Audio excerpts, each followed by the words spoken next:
Praetor Amalthus. What is it? I have a report to make regarding the situation with the Aegis in Tantal. Please, come inside. Yes, Your Eminence.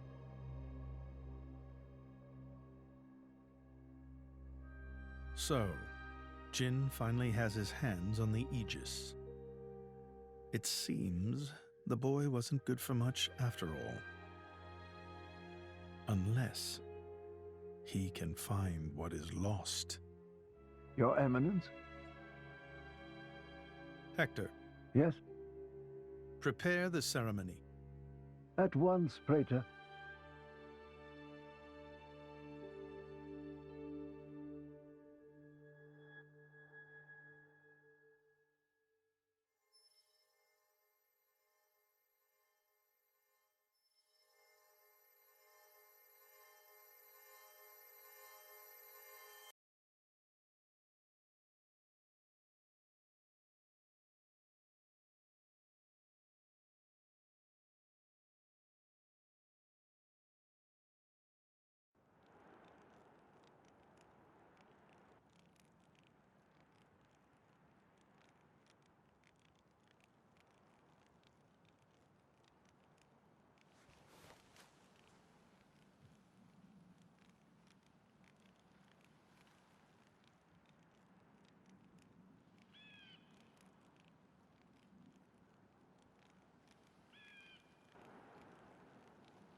Rex, still sleeping? It 2 days now. His injuries were quite severe. The worst is over, but his body needs time to recover. He'd better get well soon, or...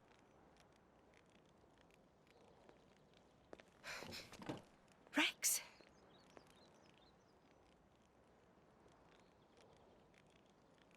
What's that? I'm leaving.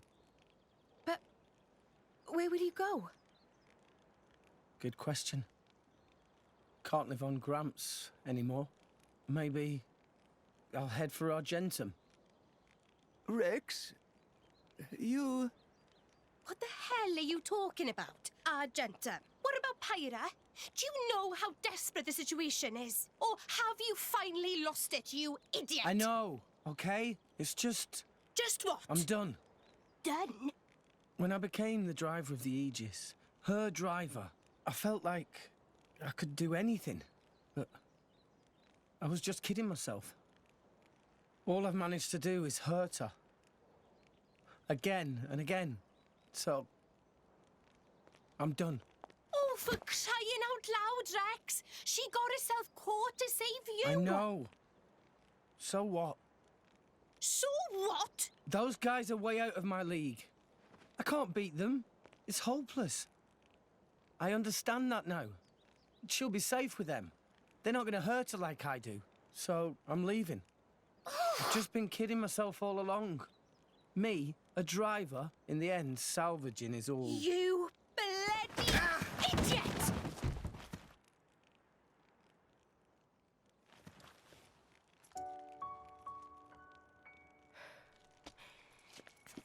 Hurts, yeah? But that pain's nothing compared to what Pyra must be feeling right now. She went with those bastards knowing full well how much it would hurt. For our sake, not hers. I get it, I know. But what do you want me to do? I couldn't even slow him down. Even the Artifice's attack couldn't touch him. What chance do I have against a guy like that? The more I fight, the more Pyra gets hurt. She'll be better off without me by her side.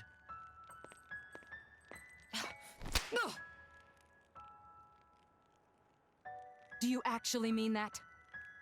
Do you not have the slightest idea how it felt for her to leave you? With me here, he'll suffer even more, lose even more. So maybe Rex is better off without me. Rex and the whole world, they don't need me. That's just how it feels. Pyra thought you'd be better off if she was dead. Did you know that? She is planning to sacrifice herself to defeat them. Huh?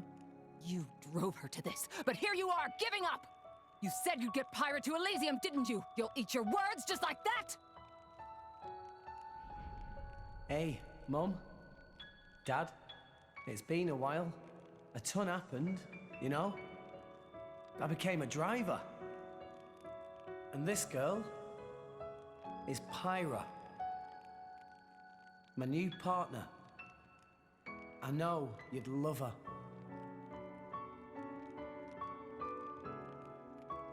We're going to Elysium, Pyra and me. I don't know what's coming next, but you'll be watching over us, right, guys? Forget it. We'll rescue her on our own. This loser, he's not the Rex we joined up with. Let him go wherever the hell he wants. Come now. Let's not start fighting amongst... Let's give them a chance to work this out, shall we?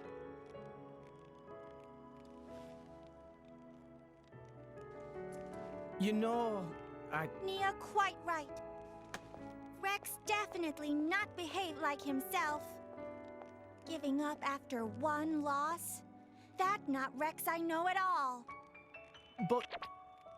Now is not time for excuses! But... Poppy? Poppy is hurt to see Rex like this. Poppy and Master Pun are not real Blade and Driver. So Poppy and Master Pun looked up to Rex lots. Rex worked very, very hard to get this far. When Rex tries hard, Poppy and Master Pun try hard. Rex like bullseye we aim for. Without Rex, we not know which way to go. So please, Rex cannot give up and stop here. Poppy.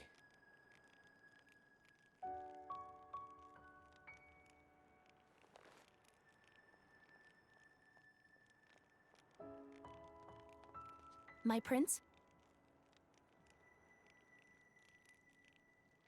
Chum! Huh? My old man wants to see you. Time to go.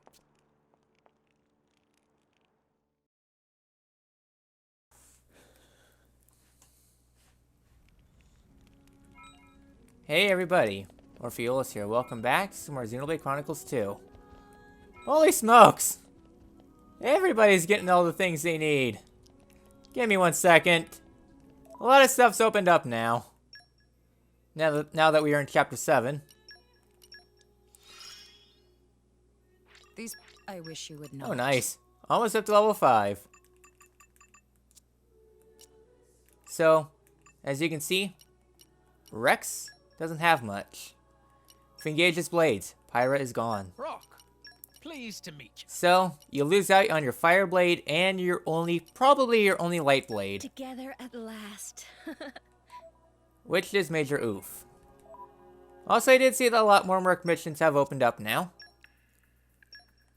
And... Alright, looks like they're all just, common stuff. So nothing really to worry about. So, yeah. And now, well, Chapter 7 opens up a lot of stuff.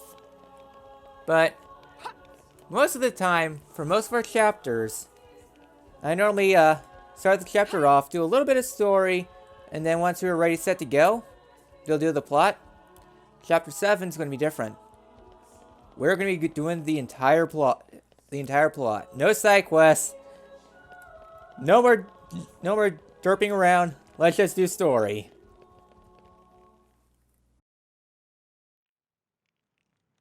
Are you all right to be up and about? Yeah. I'm all healed up. Sincere apologies. If I hadn't attempted to destroy the Aegis, they would never have. If you'd done nothing, they'd have come for her anyway. You're not to blame, Your Majesty. It's my fault.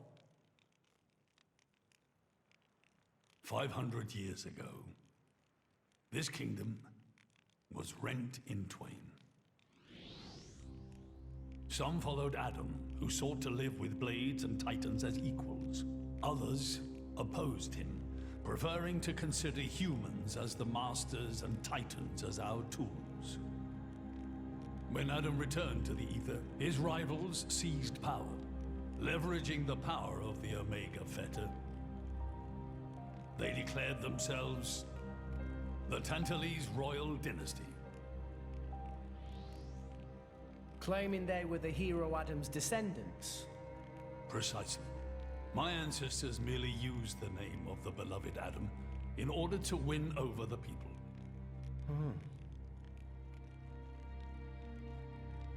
Before long, we resolved to protect ourselves from meddlesome foreigners by descending deep into the Cloud Sea, taking the dirty secret of our family's lineage with us.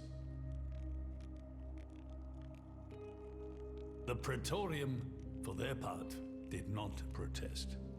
Can you guess why? No. They offered to stay silent in exchange for a certain resource. An annual tribute comprising a fixed quantity of core chips. I have something I wish to show you. What is it?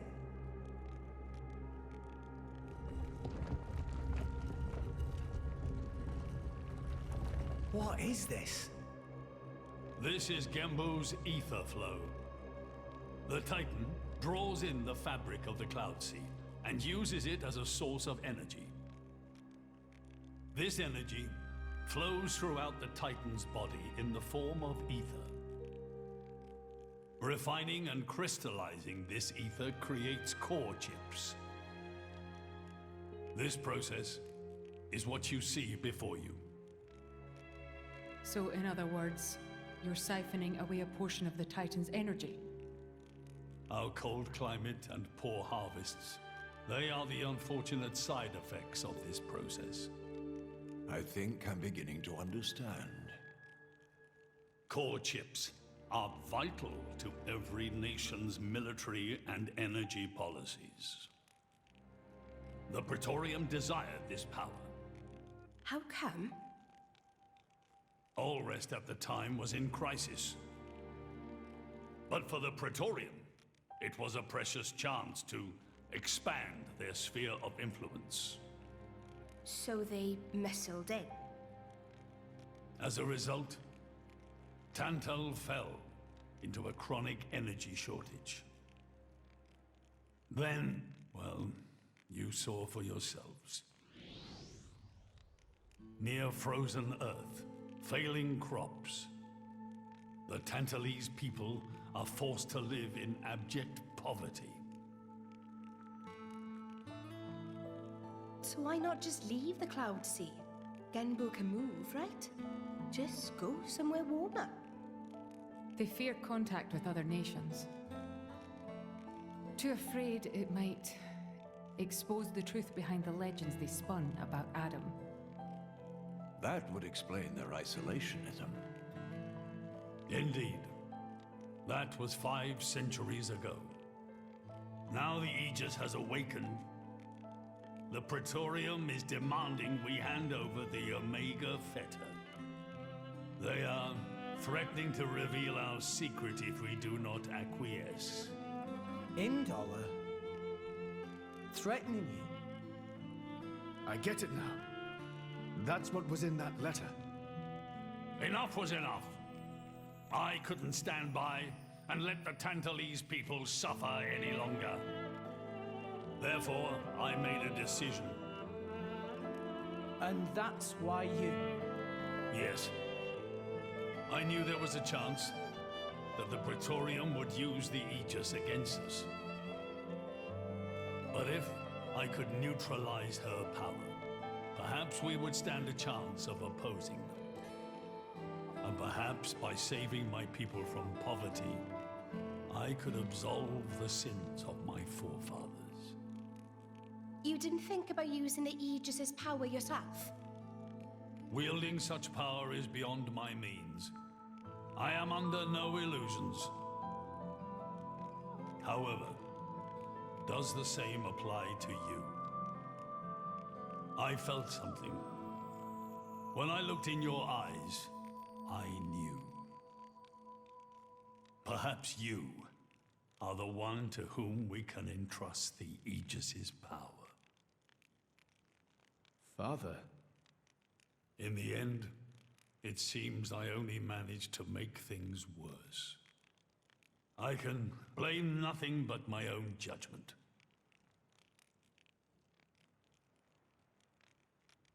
This tome records the deeds of the hero Adam. According to this, he saved the world from destruction using a white sword, and then disappeared, along with a red sword. White and red? It must mean Mithra and Pyrrha's swords. Whoever wrote this must have had a personal connection to Adam. And, most curiously, after Adam disappeared, the author of this book went looking for something. Something? The third Aegis Sword. There's a third? Apparently, this sword was as transparent as diamond and gave off a clear, brilliant light. But Adam went his whole life without using the sword. In fact, he could not use it. What do you mean, couldn't? The sword was simply too powerful. Even he, the legendary hero, could not contain the power it commanded. And thus, fearing its power, he sealed it away somewhere. The author therefore surmised that this sword alone was the one true sword of the Aegis. Now, Rex, you were defeated by Jin. Doubtless that man is a powerful warrior. But even so, can this be right? Can the Aegis herself truly be outmatched by a single opposing blade? Would it not make more sense to presume that you lost because you have yet to unlock the true power of the Aegis? You mean... I'm the one who's been holding them back?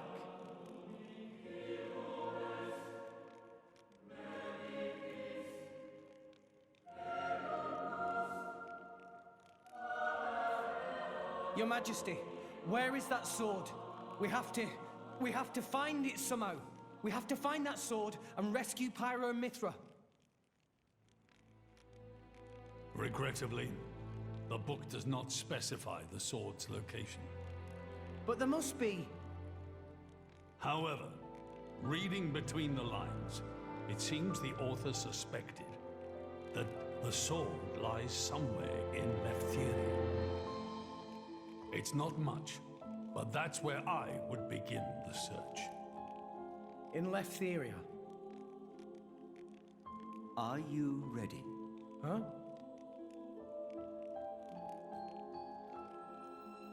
Are you ready to do what it takes to be their true driver? Gramps? Well, are you, Rex? Yes, of course. I'm going to be the driver that Pyra and Mithra deserve. And then, I'm gonna take them to Elysium. Then come with me. I'll show you the way.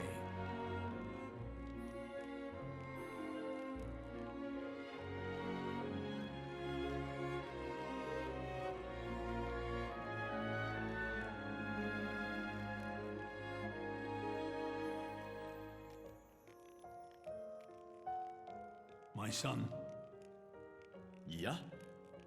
I have a favor to ask of you as your king. Well, that's a first. Are you feeling okay, old man? Maybe you're coming down with something. The Aegis needs... No, rather, the boy needs protection. You mean Rex? Yes, I saw something in that boy's eyes. A light that must never go out. Steady on, old man. People will get the wrong idea. Fine. Leave it to me. Thank you. Nah, it's not like I wasn't gonna go with him anyway.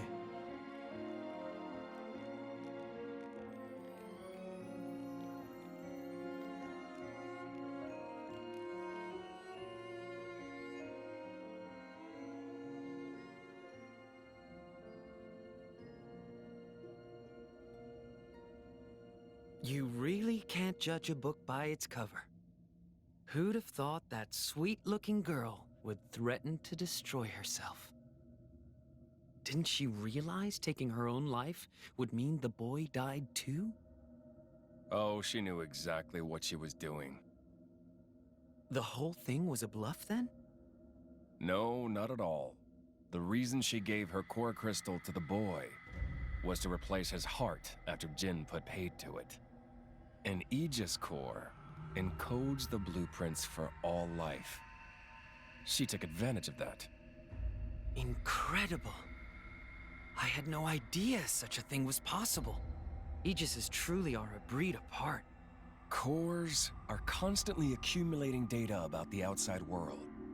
The fact that their injuries are mirrored is a result of their twin cores exchanging information. If you wanted to be poetic about it, you could say that their very lives are intertwined. But there's nothing to stop her from severing that link. What do you mean? Before issuing the kill order to the Artifice, she would have transferred the remainder of her core to the boy, letting him live on, heart complete. An Aegis can survive for a short time without a core crystal. Don't ask me why. It's just how we were made.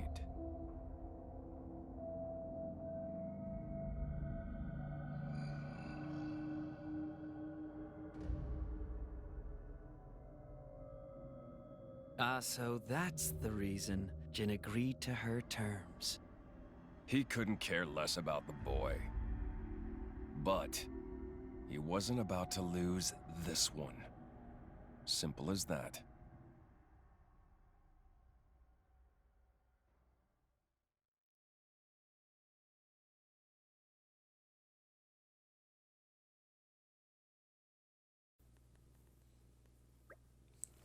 Come on, Rex. For the moment, let's return to Fawnset Village. Back to the village. I'll explain everything in detail once we get there. Just head to Fawnset for now. Alright. Hooray for a long cutscene that was long enough for a cat to jump on me and demand an hour of cuddles. So here at the Royal Audience Hall, is there anything behind here? No. But this area will become a lot more apparent later on. So, with that, we're done here. So now we are forced to fast travel away. Probably the only time you actually have to fast travel. Well, forced. So going to Fawnset Village, location we need to go to is going to be the Village Guardian.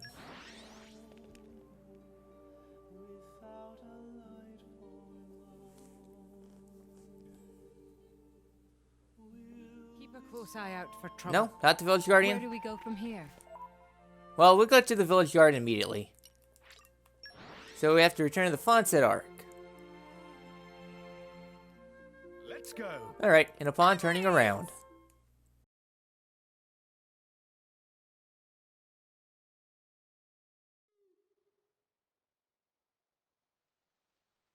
What are we doing here?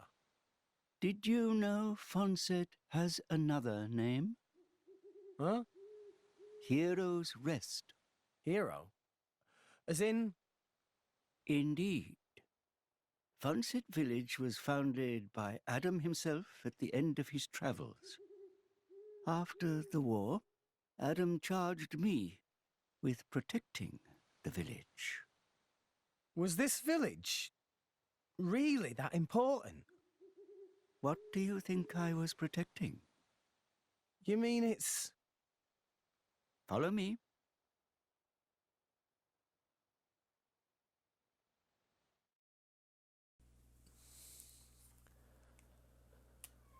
Alright then. So I already jumped the gun there. So now is the time we head up to the village guardian. So with this, the village guardian is just right up the stairs. So what's so important about this landmark here? Well, we'll see momentarily.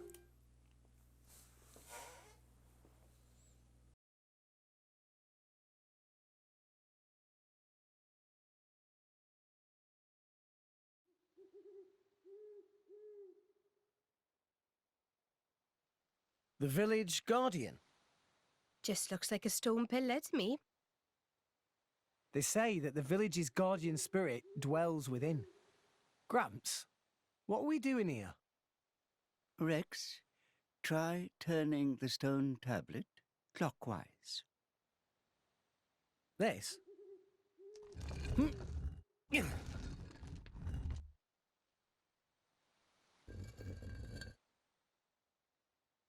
Huh?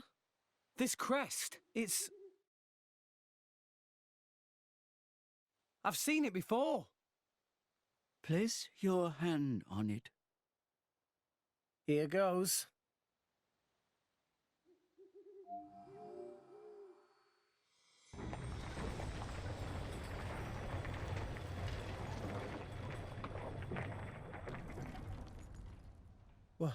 What's this? This passage leads into the very center of the archipelago. There lies the cavern known as Spirit Crucible Elpis. That's quite a name. This entrance and the gate of the Spirit Crucible are sealed in such a way that only a Leftherian can open them. Ah, so that's why Jin needed me back then. When Adam founded this village, he hid something deep within the body of the Titan that forms the archipelago's center. You mean the missing sword? I don't know how word of it got out, but many were led here by rumors of the legendary sword. More than a few have entered the Spirit Crucible, but none have ever returned. Is it really that dangerous? Adam wanted to ensure that the sword was securely sealed away. He put many measures in place to stop it falling into the wrong hands. Only the hands of someone worthy. Adam said that taking this sword would be the mark of the Aegis's true driver. The true driver? What do you say, Rex? I'll do it. No. I have to do it. Every moment we waste, Pyra and Mithra could be... Then you're ready for what lies ahead?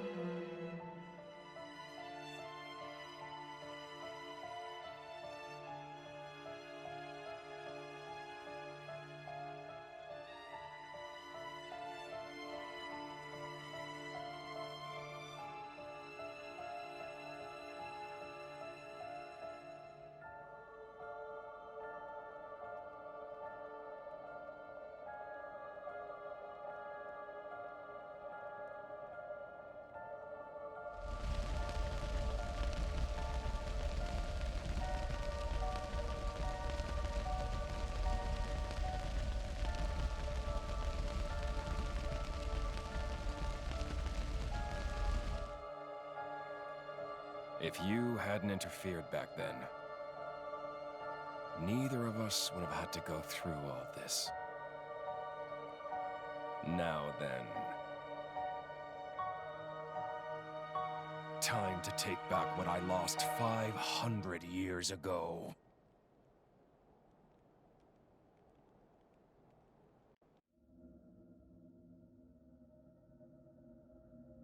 How he's still alive with his crystal in that state?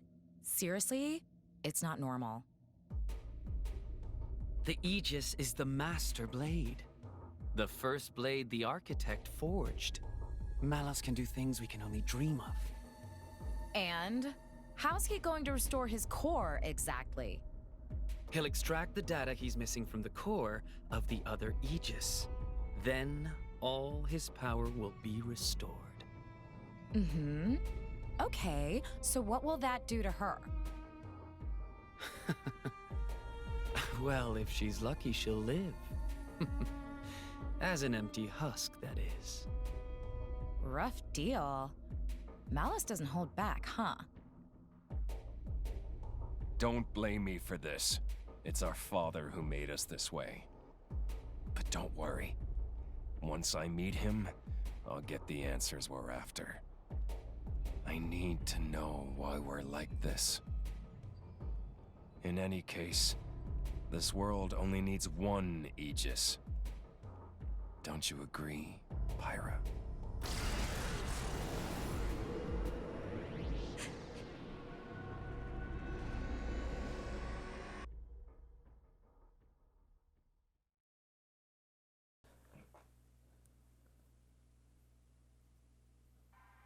Alright then. And with that, well, as you probably can tell, story is going to be intensifying.